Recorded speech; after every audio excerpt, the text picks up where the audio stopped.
Is technology a boon or a burden for CPAs?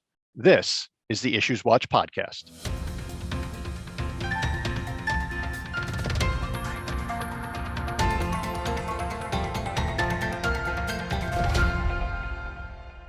Hi, I'm Don Meyer, Chief Marketing Officer at the New Jersey Society of CPAs, and welcome to the IssuesWatch podcast. A well-known American writer once said, "Everybody talks about the weather, but nobody does anything about it." The same could be said for CPAs and technology. Technology is evolving at an unprecedented pace and affects CPAs in almost all facets of business. Accounting and finance professionals need access to the latest technology information, tools, and resources to best serve their clients or support their organizations.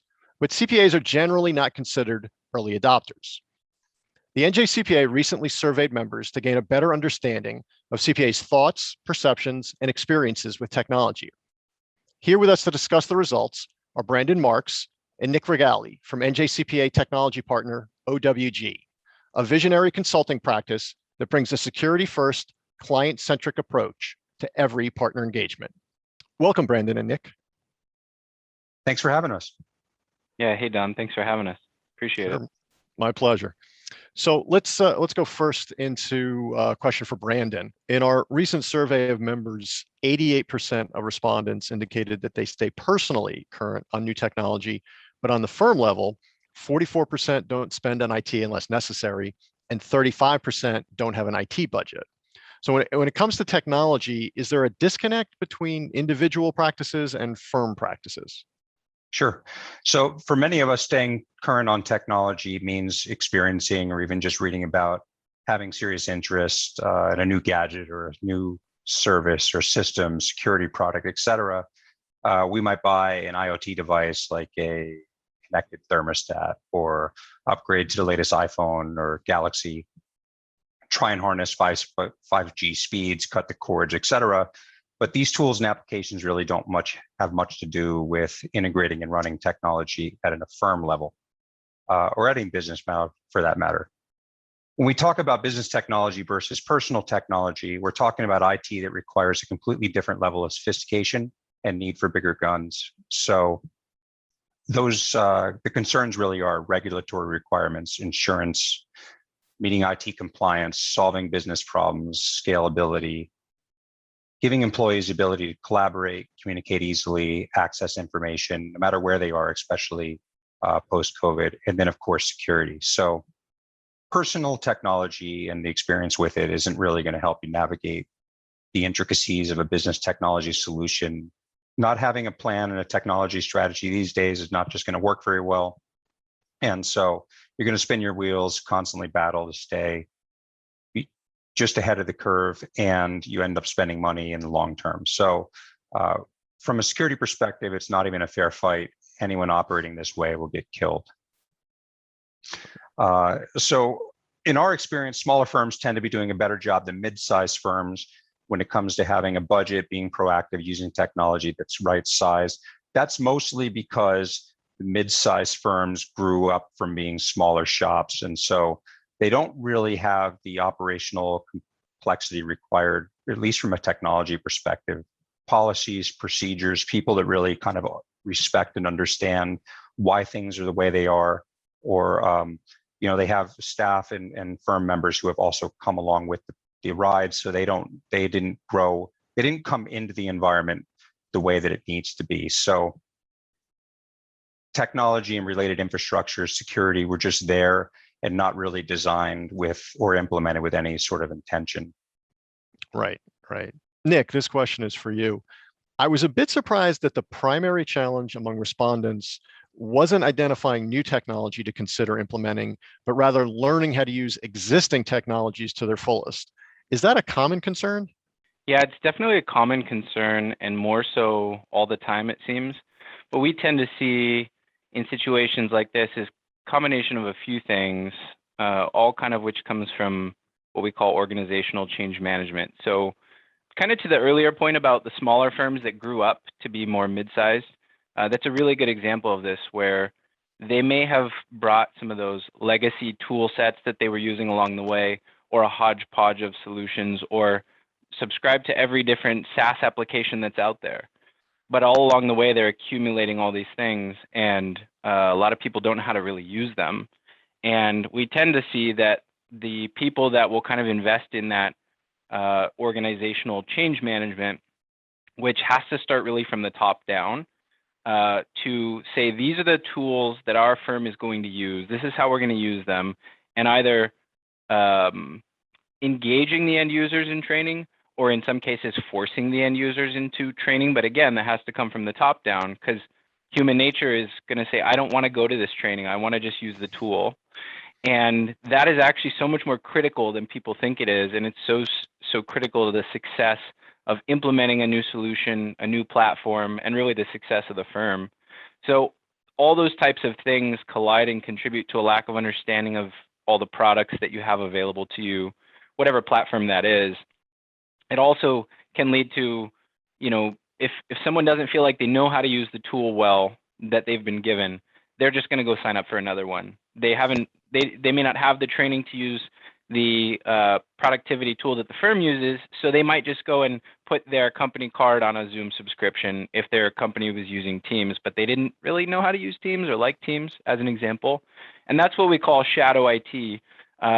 People just sort of doing things on their own, kind of going rogue, getting their own software, doing their own thing. And we see this pretty regularly, where a kind of a faction of a company ends up using a completely different solution than the rest of the company. And one day someone realizes this is going on, and you've got two full sets of systems and processes and things go, in place. And so that's sort of the worst case scenario where it can lead to. And so the things that you can do to kind of combat that, again, it's get that buy-in from the top down in terms of what is the platform that our firm uses, and what's approved for use within the organization, right? And then engaging the user base, getting them the tips and tricks, the things that they need to know to be effective with those tools. This is more of a human problem than a technology problem, right? And then you also have sort of the software vendors. They have so many different products now, especially in the new kind of SaaS models. So one vendor might have 20 different products for an accounting firm to use, and you end up with so many things, and it becomes so overwhelming and kind of disjointed. And they're not working really hard at training you. They're working really hard at selling you to buy more subscriptions, right? So it's sort of a storm of things that can create these problems. But by being very strategic about the software that you choose, the platforms that you choose, how you're going to implement it, how you're going to engage the users in training right out the gate, and during onboarding of a new employee, for example, what are they getting trained on? Those are the types of questions that firms should ask themselves to help them be successful in that kind of lack of training that we saw manifest itself in the survey. Right. Now, I was going to ask this question later in the podcast, but it seems appropriate to ask it now. One of the things that we found among respondents from mid-sized firms was that 81% don't have an internal IT department, and they work with IT services firms like yourselves, like OWG. Is that lack of an IT department or an IT leader, is that part of what plays into what you were just mentioning earlier, where you have like the shadow IT or two different factions sort of developing within a firm and not really a cohesive IT strategy? And is that what motivates firms to seek out help from companies like yourself, like OWG? Yeah, that can be a problem, whether you have an internal IT team, whether you have an outside person or an outside firm. In any case, you have to have leadership who's aligning the strategy to what the business is, the tech strategy, the IT strategy, to what the business is trying to do, right? If you don't have that leadership, and that's that kind of top-down buy-in I was talking about, someone who sits down and has that strategic conversation either with their IT team who's internal, their IT consultant who might be a solo person, or a firm like ours, having that strategic conversation around what are the tools that we should be using, why are these important for us to be using, and then communicating that to the rest of the organization and really stressing the importance of that. That affects firms of any size. But that IT leadership can be a problem no matter what. And it's super critical to the success of any kind of implementation, any kind of anything really that relates to what we've been talking about. Right. And I guess that lack of leadership is probably what contributes to sort of that mentality of constantly adding on new things, thinking that it will fix the problem with the existing technology that was never really fully developed, or the training wasn't provided. You just keep adding new things, hoping it's going to fix a previous problem. Right. And every solution has its pros and cons. It's good, it's bad. And you pick a platform and you say, we're just going to make the most of the one that we decided is the one for us. And let's spend our time and invest in that one rather than just trying new tools all the time. And you end up with just this overwhelming amount of things that you have to try and manage. And yeah, it can quickly get out of control. Right.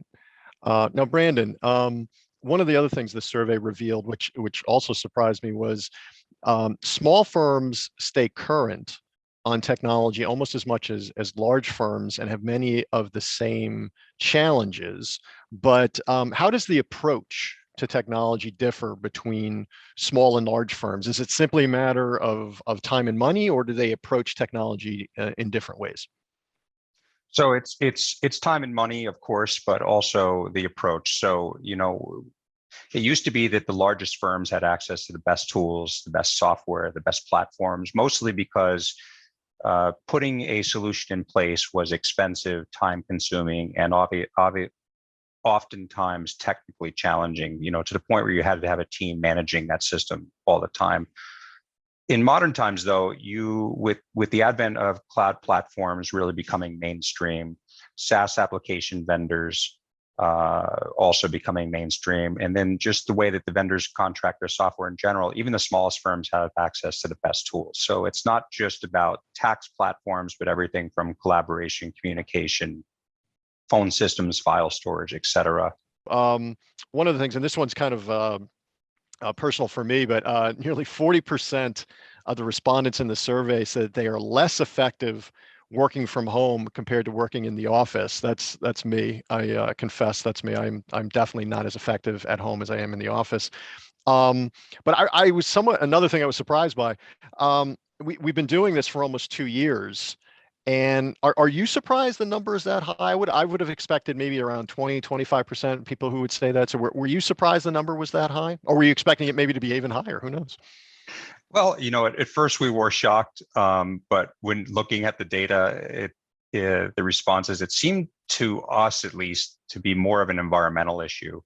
The things like interruptions from family or pets, or distractions that may exist, or not even having the right environment to work in. Your desk is too small, or your technology is not set up correctly, bad internet connections, you're just in an uncomfortable room. It's hot, it's cold, you have the sun coming in from the windows. So we thought that it was more environmental, actually.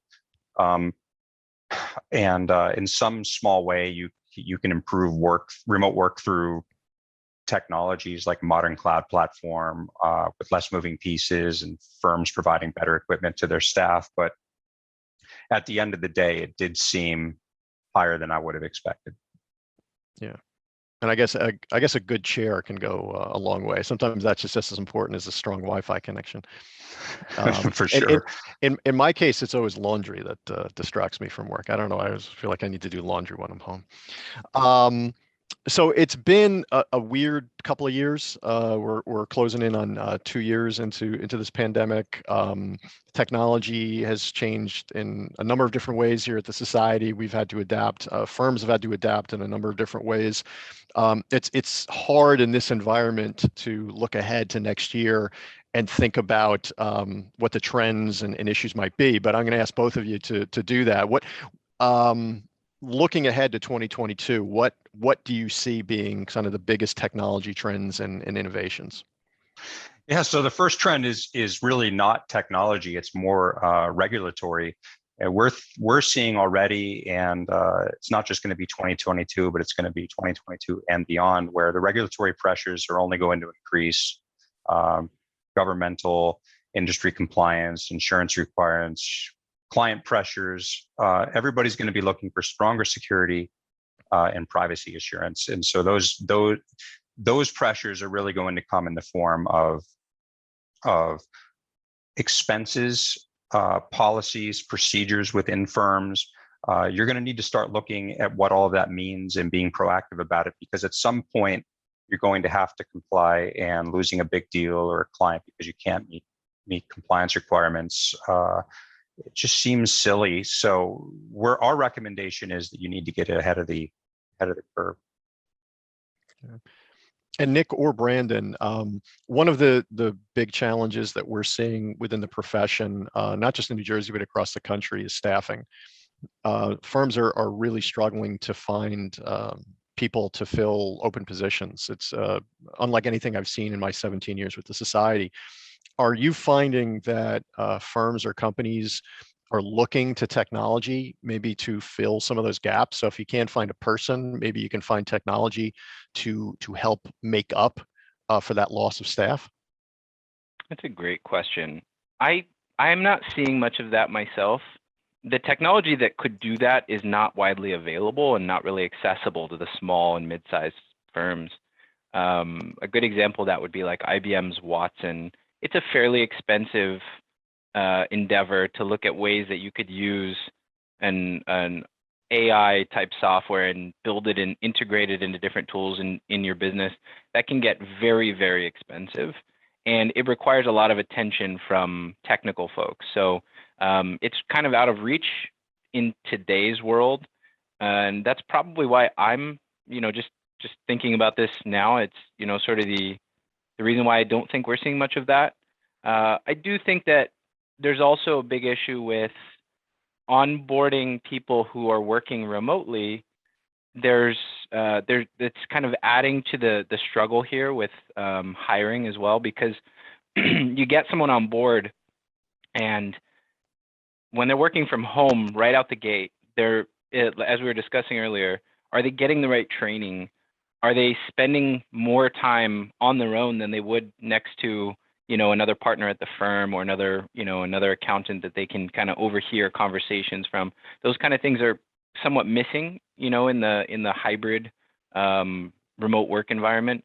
And then on top of that, if they don't have right out of the gate, if they don't have a good start with that training, with that kind of culture, all of those things, a lot of firms may bring someone on and they quickly feel like they're kind of lost, or they're not fitting in at the firm. And we think that's going to be an issue with that as well.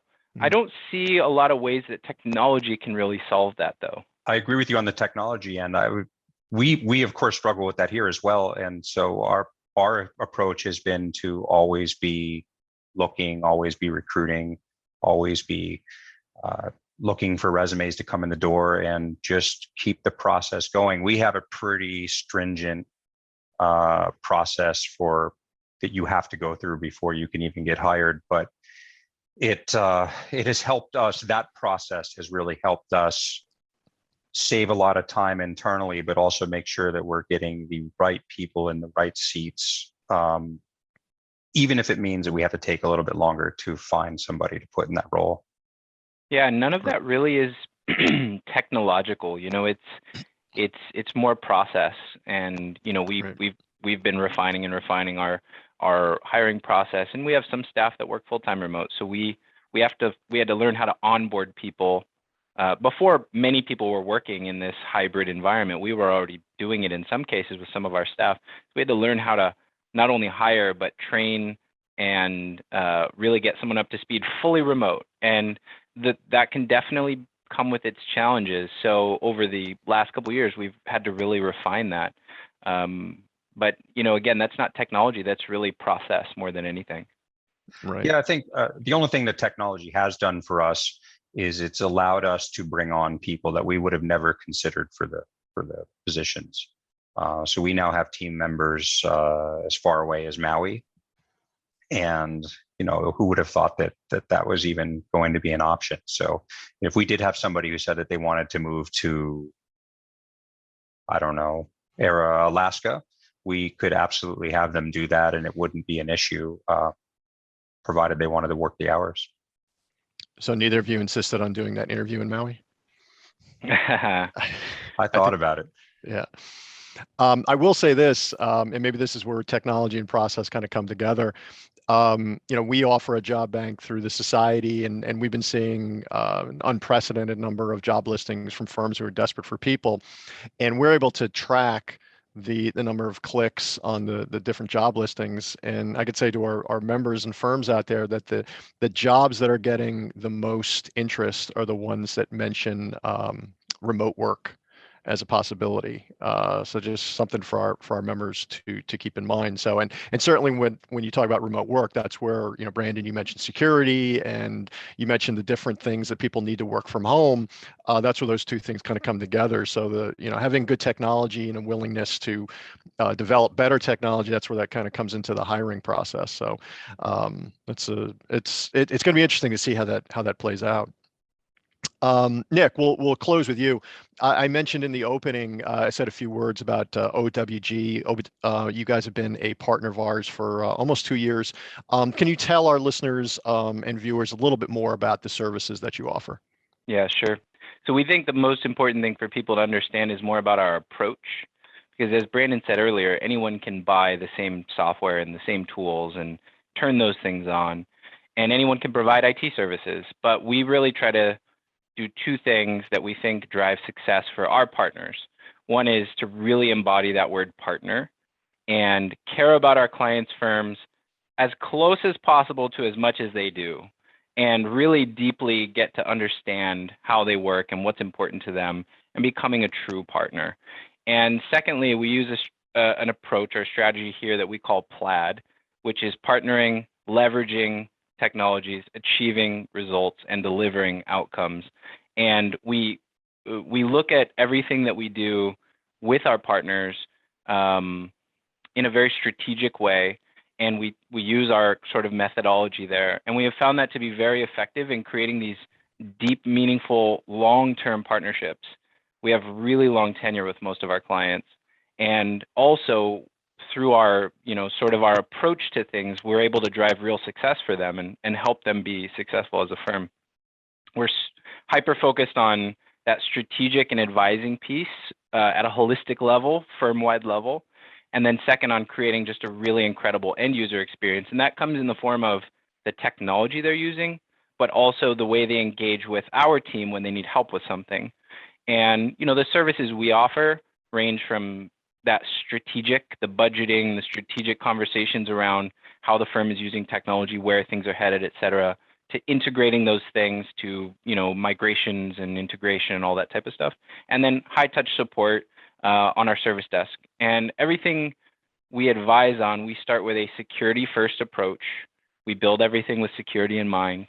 We're highly specialized, just to name a couple things that we're very specialized in, highly specialized in modern cloud platforms. Really kind of reducing the complexity of what a lot of people are working with today, and just making technology easier, more approachable, more flexible, things like that. We're experts also, and I touched on this earlier, on the importance of onboarding and offboarding employees.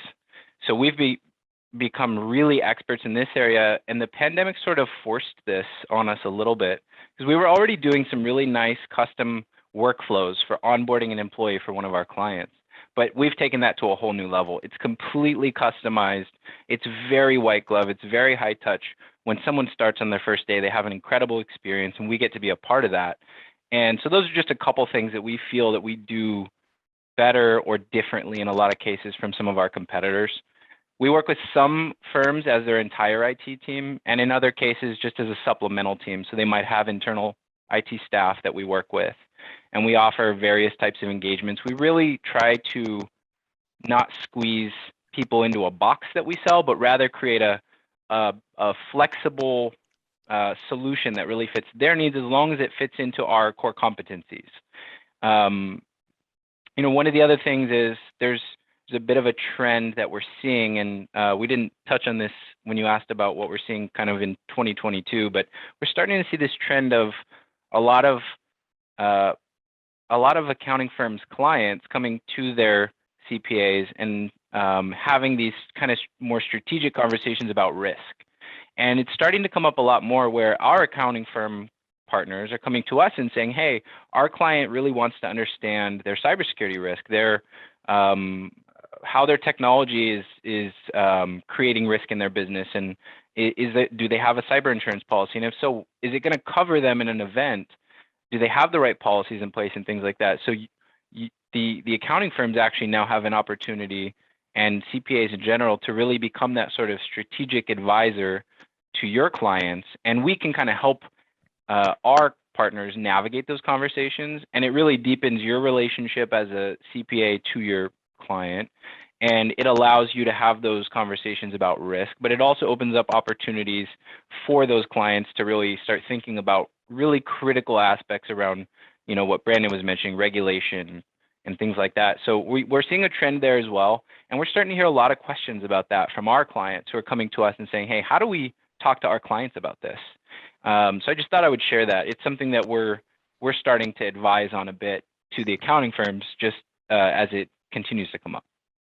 Right. And actually, the growth of technology as a service, and that service being provided by accounting firms, that's one of the reasons that we reached out to OWG to provide services not just to our members and their firms, but also hopefully eventually to their clients. So a lot of opportunity there for our members to take advantage of this partnership. So that about wraps it up. Brandon and Nick, I want to thank you so much for joining us today. Yeah, thanks for your time. Yeah, thanks, Don. It was great chatting with you. Thank you all for listening and watching. A big thank you once again to OWG for their support of the NJCPA. You can learn more at njcpa.org/resources. We invite all NJCPA members to join the Emerging Technologies Interest Group. You can sign up at njcpa.org/groups.